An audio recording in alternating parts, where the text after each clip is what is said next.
Hello, fellow targeted individuals. When I lived in Austin, Texas, I started receiving death threats over the things that I was sharing online. And all of it was based on free speech. Nothing was based on harassment, but exposing a flaw within our system. You can see these videos that I had to enlist from my channel called First Amendment to the United States Constitution on a smaller channel called City of Austin Video Files. Scroll down to the very bottom of that channel and you'll see a playlist called City of Austin. You'll see a picture of me at the bottom and it's the City of Austin in the background. That's when I was talking to the municipality about my targeting and harassment by the Blockwatch captain. Recently, after having a dental cleaning done, I found out from the dental assistant that my entire medical record was on file. It even showed future appointments.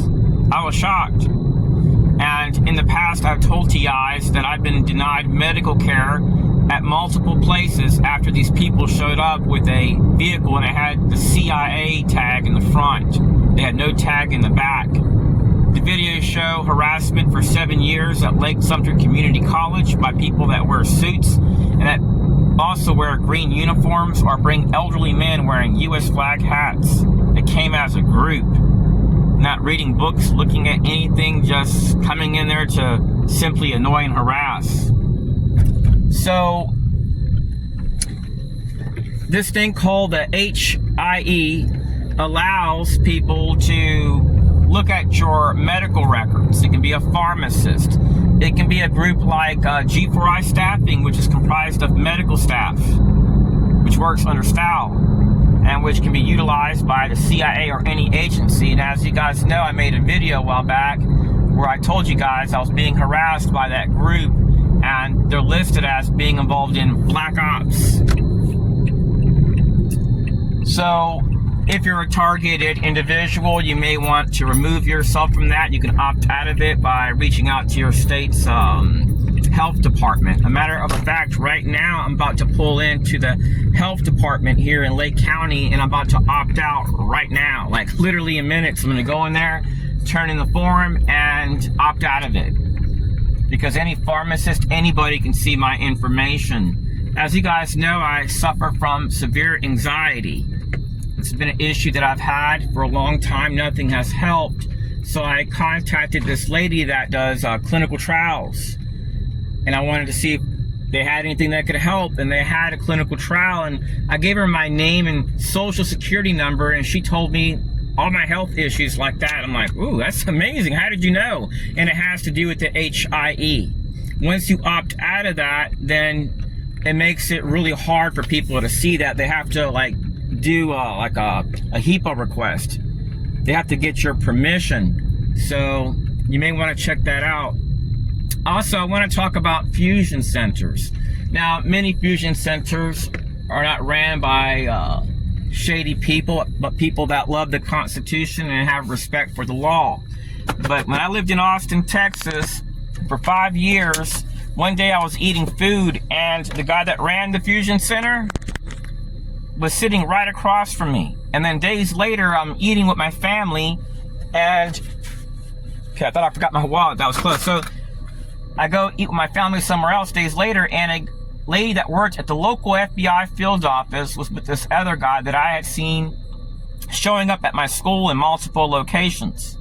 So be very leery of them, because what I documented from the fusion centers in Texas show they utilize elderly people and young women and corporate partners. And they were listed as the state governor's Office of Emergency Management. They weren't promoting emergency management or crime prevention. They were the threat when I was there. And it wasn't just them. The CIA and FBI would harass me at doctor's offices, where I walked, where I shopped. So they essentially did what they did to like Ernest Hemingway and DH whistleblower Julia Davis. They secretly terrorized a person, and the target typically won't dare go to police. You know why? Because they already know that it's going to increase the surveillance, that there will not be no communication between law enforcement. So targets already know it's a waste of time, because now they have to investigate you, not the threat, because the threat targeting you is operating from a federal level.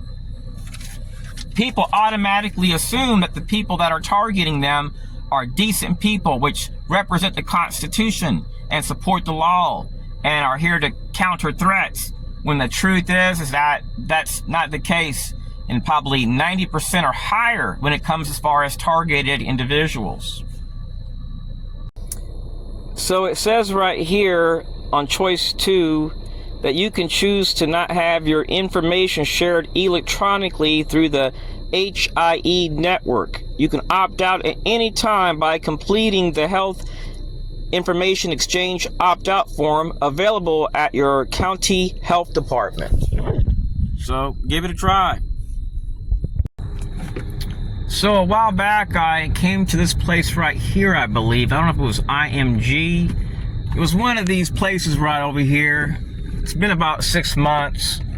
I had an ultrasound done, and I noticed this guy pulled up next to my vehicle. He honks the horn when I get out. I'm in there for an hour. And I looked at my car dash cam footage while I was in the doctor's office. He never got out of his vehicle. He never answered his phone. And then, excuse me, the exact second I walk out, I see him looking at me and he honks the horn. And then he reverses and leaves. So I go to public supermarket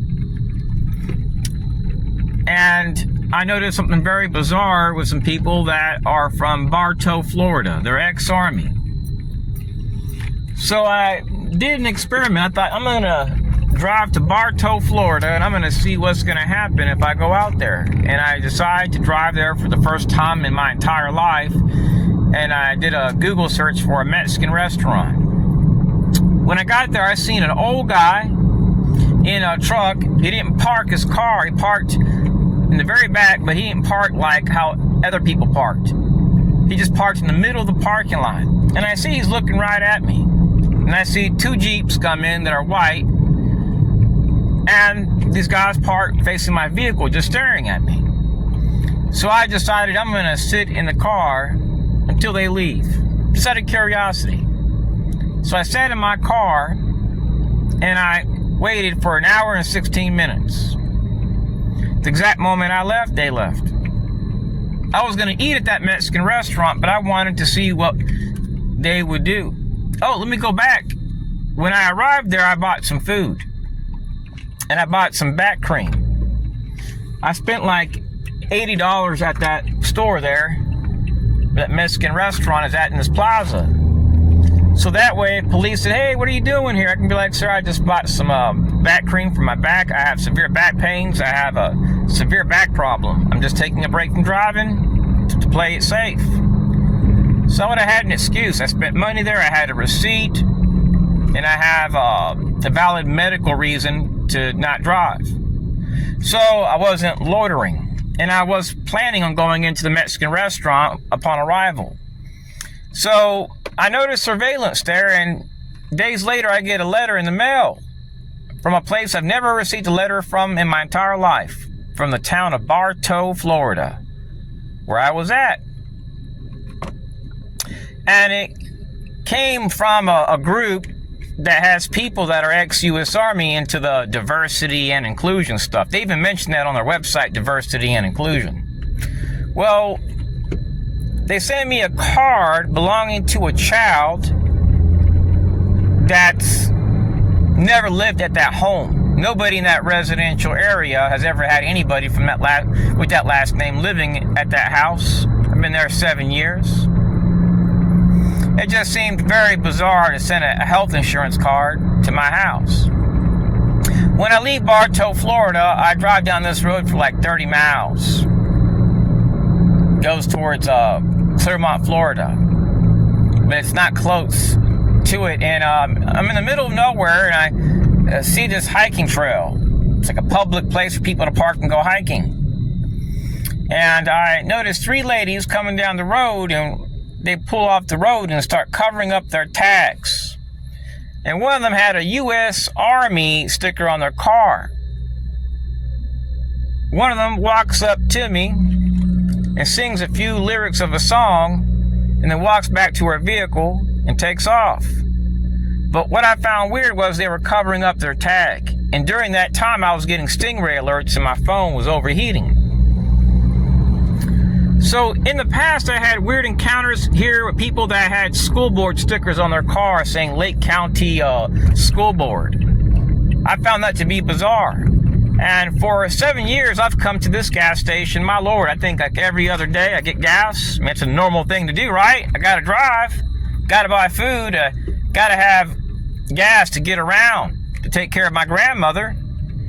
And I had it one time where I was being harassed here every single time I went to buy a sandwich, a bottle of water, and $30 in gas. It just made no sense, fellow TIs. And I documented this in Texas every single day. It's not occurring now at this gas station, but it was for years. And the videos show large groups of veterans that drove a fleet of vehicles in Texas, New Mexico, and here in Central Florida. So I don't believe that fusion centers are the main culprit behind gang stalking. I do not believe that police are the main culprit behind gang stalking. When a person is harassed and police have to redact reports, when county attorneys don't intervene and state attorneys, when people go overseas to seek political asylum to be harassed by Americans, that always goes back to a federal agency. So to figure out who's doing this, we need to figure out which agencies are clandestine, which are into diversity and inclusion, or have outsourced to people that are into that, which utilize the Special Activities Division logo, which have worked in FBI facilities as joint partners, and which are doing national security work, which would force a fusion center or a police to lie on police reports and redact police reports, so that way nobody could figure out what's going on due to national security laws. They have to conceal it. So since they have to conceal it, that means they have to come up with a lie. Because if you're sharing a truth and you have it on video, they have to paint a picture that you're the problem when you're asking for help.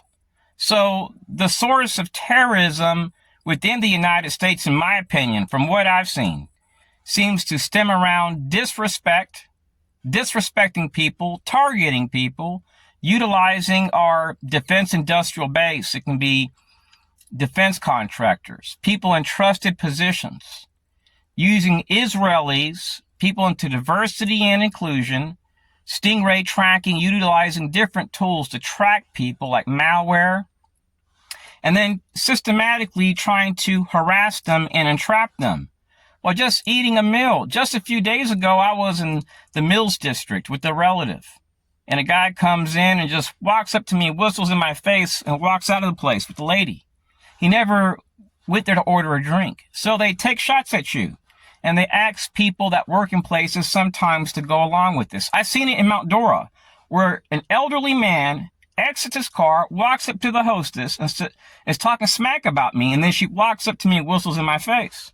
So that's what they do, fellow TIs. They call places, they set you up. I have videos where you actually see it on other channels. And they've been doing this to me state by state, harassing me where I eat and walk. So I came up with some ideas, fellow TIs. Since police can't help, they have to redact reports. Well, I have to do my own thing. And everything I do is based on nonviolence and exposing threats. My thing is looking at political asylum. If I go to cops and nobody will help, that means I have to take care of this problem on my own.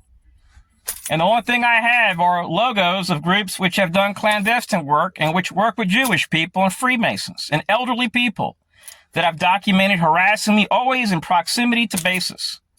Because in most cities, there's a base. So it's always a veteran, somebody into defense contracting, somebody driving a Lamborghini, somebody that's making over 6 figures. Anyways, that's all I want to share. So what's pretty bizarre, fellow TIs, and I've talked about it in the past, is that a while back, I got a Facebook alert that the United States Army tried to access my Facebook. And now I can't post in any Facebook groups at all. So I've had to uninstall Facebook. and I reached out to the Army to do a Privacy Act request, but I'm not in there for anything. So could the Special Activities Division be like a backdoor for the CIA to recruit Army and active duty military and outsource to people? I'm not 100% certain. But one thing's for certain, they have utilized people to harass me. And it shows elderly people. And it shows extreme harassment for about 6 years on South Del Mayberry in Tampa, Florida. Well, I live in Clermont, Florida. And I've documented harassment by neighbors that are all ex-military and which have ties to local veteran groups. And I've been documenting this in every state.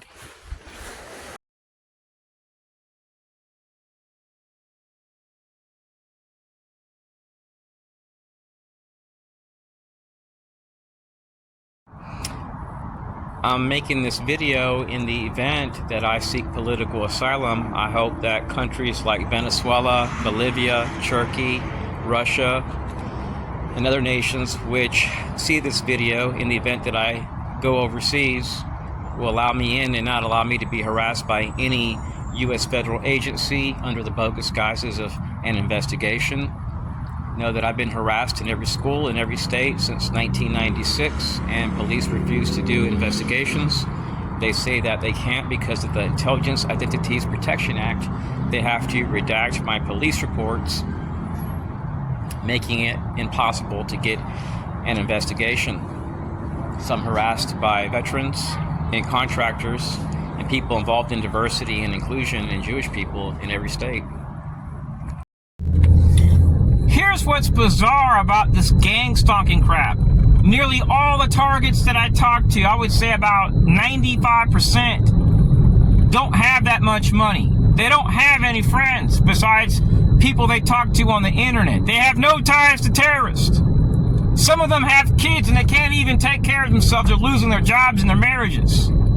So we're dealing with some sick people, fellow TIs, that would facilitate an attack on our homeland in a highly populated place. And then when these guys go to police, the police have to redact the truth. And then these people that are desperate for it to stop are buying guns. So what do you think's going to happen? They go to cops, they go to state government, they go to the federal government. So this means that the only national security threat and terror threat we face right now, fellow TIs, are people hiding behind our flag. They push for conflict while pretending to be the good guys. It's a damn shame, fellow TIs. Some hide behind religion, and they're not filled with the Holy Ghost, but the Bully Ghost. They've been deceived. They've been listening to a different spirit and putting their faith in man when they need to put it in Jesus. And they're pushing people away from the church that are starting to lose faith in Christ because they're being harassed in churches. They're being harassed at gas stations, doctors' offices. And this goes back to the same source, fellow TIs, our own government. Who would have thought in a million years that everything that presents pre-terrorism indicators is being linked back to our government? It's really sad, fellow TIs. What we're seeing goes beyond what the Stasi did. This is what terrorists do. And the sad thing about it is that even if I force these people to release their classified files, these contractors, even if I had proof, did you know that the proof would be concealed under the guises of national security? So even if we had proof the CIA was a serious terrorism threat, or G4I staffing, or STAL, or a fusion center, or a sheriff's association using Jewish people, whatever. Even if we had proof, the government has to conceal it due to state secrets. My Lord, TIs, this is crazy. I've been harassed in every supermarket in this town, nearly every week, every single week. I get harassed where I eat sometimes. They knock on the back doors of places. I just had a girl today that worked at Taco Norteño, and she told me, I'm sorry about last week. I'm like, what are you talking about? The exact moment you stood up, I whistled. I'm like, yeah. She said there's people who said that you're a terrorist. We're just trying to get you out of here. So people are doing this thinking they're helping their community. I've been here 7 years, going through the same crap. Now, one time I used to go here to Wendy's and Taco Bell, and every time I went there, my food was ice cold. And when I would go inside, they would open up the chili pot, steam would come out. I would buy 2 large ones to take home. And steam would come out of the pot, but when I went into my car to test it, to see if it was warm, it was ice cold. My food was cold. And it was every time I went there. And then one day this girl pointed to that guy right there. And I noticed he was talking to somebody in the back. And one day I went there, I seen a cop car, he was right in front of me, and all of a sudden my food is cold. It was every time. So it made me wonder, could we have a slimy cop doing this too? So I see little traces, I'm getting little hints of possibilities. Systematic harassment, lies, slander, and then I got a guy on my street, I don't even know him. I've never, for 7 years, we've only talked for like 5 minutes. And I asked him, why are you guys mobbing me? And he said he's concerned about his kids. But he has an office right next door. It's in the same building where the office for the Small Business Opportunity Center is at, funded by DOD. And his office is right next door. So what I find odd is, why are the only people that are concerned about me all defense contractors and veterans that have never said hi to me, which I've never even knew they had kids? I mind my own business. I never linger around the guy's house. See, I wear a body camera, TIs, when I go biking. So I can back up what I say. I don't bother people, and I save stuff on hard drives. That's sad to know that every time I go out, I have to carry a body camera because the only threat I face is an American. The greatest terrorism threat you will face as a targeted individual will be a fucking American. Lord, forgive my language. So when I started getting harassed at stores nearby my house, I ran these people's tags to find out they're all ex-military.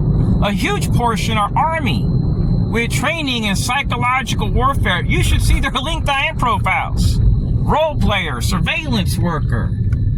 And some of these guys are making in the $10,000 to $12,000 range. You'll notice that some of them drive Lamborghinis. They're typically white, and they have a history of working in areas in proximity to U.S. bases. Some are ex-CIA, and they utilize a bunch of white people. These people are highly racist. And guess what I found out these activities were linked to? Mass shootings. Go ask anybody that knows about threat assessments in any FBI office or any fusion center, any national security agency, any CIA targeting officer that has 3 to 5 years in threat assessment training. They'll all tell you the same thing unless they're a dumbass, because I've been doing threat assessments based on different threat models, and that's what I'm seeing. And then when I ask AI, it's telling me the same thing. Who in their right mind goes to harass people at gas stations for 30 years and 30 years out of school? Who does this when somebody goes overseas seeking political asylum in Vietnam or Colombia? Only a sick person. So they use Jewish people. They use a bunch of racists. They've embedded the military. A lot of them have retired from the military. They get in the police force. And then when these guys enter your town, they go to these types of people. They'll network with your VFW, American Legion, your Masonic group, your Purple Heart veteran group. They'll utilize people that are the good guys and tell them, we're trying to protect the community, we need your help. And then you're being harassed by a bunch of bubbas. This is about as racist as it gets. I want out of this country. People like dumbasses within our national security apparatus have been looking for terrorists. You know why they can't find them? Because the deep state hides behind our flag, fellow TIs. I don't drive around with guns. I don't even have a butter knife on me. I tell you, fellow TIs, I've been harassed in every school, and the only thing I have is videos of CIA logos. Jewish people, elderly people, feminists, Antifa, people wearing black suits and thin ties with them. It all points back to the source of terrorism, fellow TIs. The best advice I can give you guys is to save up money and to look at leaving. Because the deep state is taking over. They're racist. They hide behind the flag, and some of them like children. I have videos. One is a marshal, a ranger in Texas. They came as a group, fellow TIs. Some of them like children. They actually will fondle children. And you can't go to cops because the cops don't want to help. The cops will tell you that if you come back there again, they'll arrest you like you're the problem. They'll cook the books on you because they have to conceal it due to federal laws. This includes federal contractors. So they've gotten used to messing with people and destroying lives. And now Department of Justice and the FBI and different agencies won't report it. They won't even investigate it. That's how scummy things are here, fellow TIs. Got a bunch of people talking about how they love the U.S. flag and the Constitution. If you're dealing with a contractor, they can't do nothing. What do you think's going to happen out of this? Cops are redacting reports state by state. People are waking up. Pattern recognition is kicking in. And people are starting to see, if I'm not doing anything illegal, then who are the terrorists? Who are the national security threats? It's not the American people.